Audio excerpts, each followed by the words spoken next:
Hello guys, welcome back to my channel. So in this video I'm just showing you guys how I was able to ventilate a K closure for a braided wig. In this video I just wanted to achieve a center part fitting braided wig, so I had to ventilate this closure myself. Then after the ventilation I have to sew in the closure on the wig cap.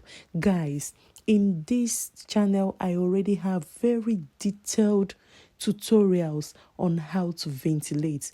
I have detailed tutorials both on my live stream, the ones I've done for my viewers on my live stream, the ones I have edited and posted on this channel. So you will learn from this channel if you want to learn how to ventilate a closure. This channel is the right channel for it. So kindly click on the next video in this channel, or rather in the description section I will link the detailed tutorial on how to ventilate. So guys, in this video it's not a detailed tutorial for how to ventilate.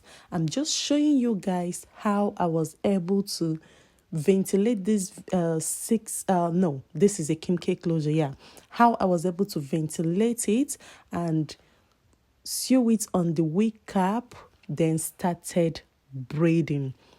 In this video, though this braiding takes a long time because I wasn't braiding all through, like I didn't braid all through the day. Sometimes I'll just braid a few hours for the day and do other things. So I'm just showing you guys to see that it is possible you can ventilate your own closure and braid your wig. Though it is tedious, but if it is something you are willing to do, you can do it. And guys, this braided wig came out so nice. It came out so beautiful, neatly braided, neatly ventilated, and I'm so proud of myself.